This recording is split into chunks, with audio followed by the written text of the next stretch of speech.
To live alone, you have to be an animal or a god, says Aristotle. Nietzsche adds a twist. Leaving aside the third case, you have to be both. According to a 2010 research in The Twilight of the Idols, persistent loneliness poses health hazards equivalent to smoking 15 cigarettes a day. We might endeavor to strengthen our social ties in order to fight loneliness, but we also need to get better at being alone ourselves. Not everyone who is alone experiences loneliness, after all. In Walden Pond, philosopher Henry David Thoreau reflected on his alone and said, "This movie examines the benefits of isolation and explains why it fosters personal growth, offers unmatched freedom, eases a variety of mental health issues, and is essential for developing strong character." According to philosopher Philip Koch's definition in Solitary, a philosophical encounter, solitary is a time when one is not connected to others in terms of perception, thinking, emotion, or behavior. Simply said, solitude is a realm of experiences where no one else is present. This is sufficient for isolation and is consistent across all solitudes. Numerous notable individuals throughout history achieved their legendary status by reaping the rewards of extended periods of isolation. Jesus reached the pinnacles of his spiritual development during the 40 days and nights he spent in the desert. In seclusion, Buddha and Moses discovered the lofty moral principles that shaped their lives. Away from the corrupting influence of society, Marcus Aurelius, Friedrich Nietzsche, Ralph Waldo Emerson, Albert Camus, Henry David Thoreau, and several more philosophers embraced isolation as a haven to develop their philosophical insights and grow their character. For instance, after a while it always appears like they want to take my soul and exile me from myself, according to Nietzsche. Therefore, I need Aurora's desert to be nice once more. Admiral Richard Byrd endured a harsh winter in Antarctica, complete with long, dark nights, bitter cold, and loneliness that no power on earth could ease for at least half a year. Despite the unfavorable circumstances, this time spent alone was life-changing. He wrote in his book, "Alone, yes, I feel more alone than I thought I would." Numerous issues that were previously resolved in my mind now appear to be crystallizing, and my sense of values is evolving. Why do some people enjoy loneliness, while others find it to be a burden? Loners frequently don't know how to benefit from isolation, or are ignorant of its benefits. The ability to find our true selves and become that person is one of the benefits of isolation. A man can only be himself when he is by himself, according to philosopher Arthur Schopenhauer, and if he does not enjoy solitude, he will not enjoy freedom, because true freedom can only be experienced when one is alone. In essays and aphorisms, restriction is constantly present in society as a companion from which one cannot escape, and a man's ability to make the sacrifices required by every connection with others will be inversely correlated with the strength of his individuality. We must take into account the limitations of social relationships in order to appreciate the freedom that isolation provides. A healthy existence requires friends, family, and love partners, but they also embody what Philip Koch has dubbed structures of demands, requests to be heard, looked after, and guided in accordance with their requirements. Our experience is also impacted by other people's emotional states. Positive individuals make us feel better, but negative people might make us feel worse. Our emotional condition is frequently influenced by others around us. R.D. Ling was noted. They're not enjoying themselves, and if they're not enjoying themselves, neither can I. I can enjoy myself with them if I can make them enjoy themselves. It's not enjoyable to get kids to enjoy themselves. It is a laborious task.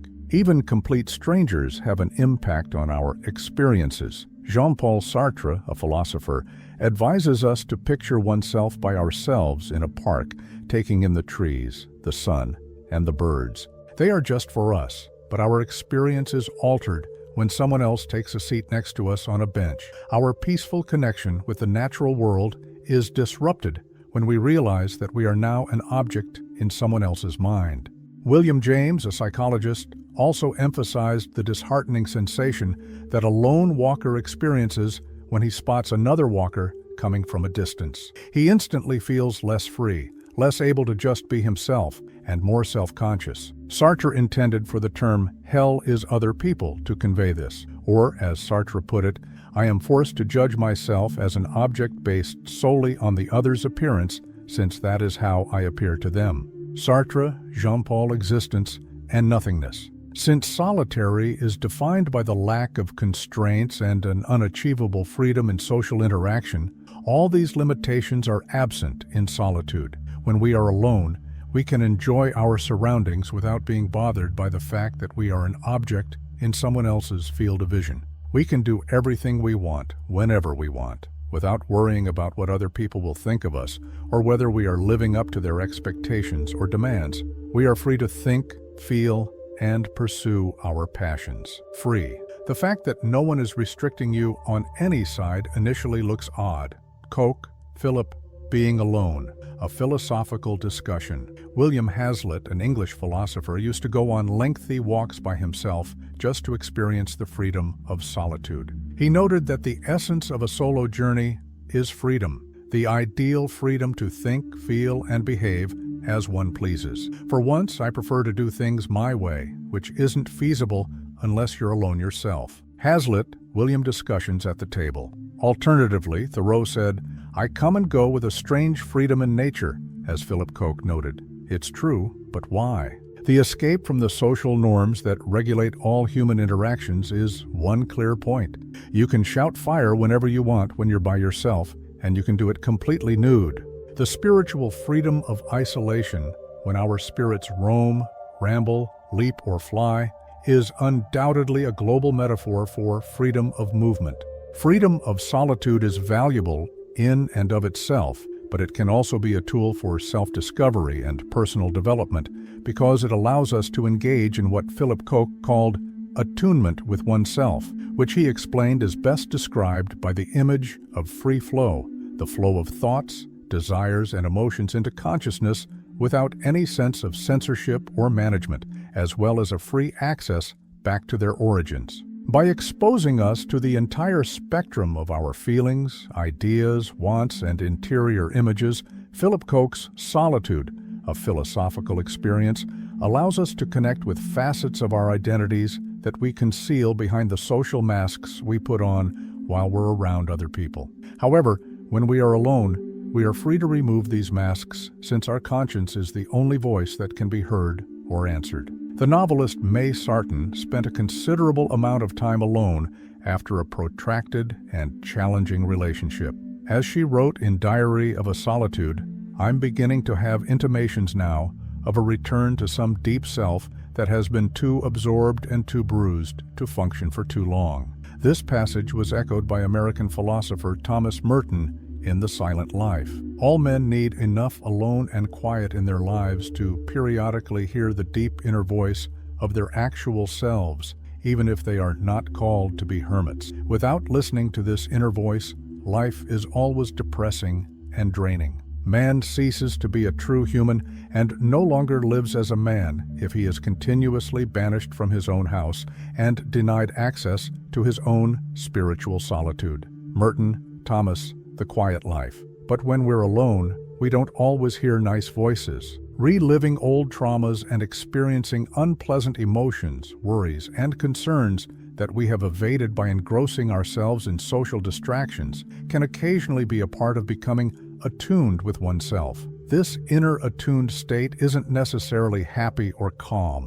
Sometimes it entails experiencing the tensions, rages, and reminders of death that we have been attempting to ignore with terrible intensity. When the persons we could inadvertently, dangerously, or erroneously vent our wrath, jealousy, reliance, and estrangement on are not there, we can feel these emotions in a safe manner. Philip Koch, A Philosophical Meeting in Solitude. Even though the conflicts and emotions that surface when we are alone can be painful, their appearance offers us the opportunity to intentionally face them.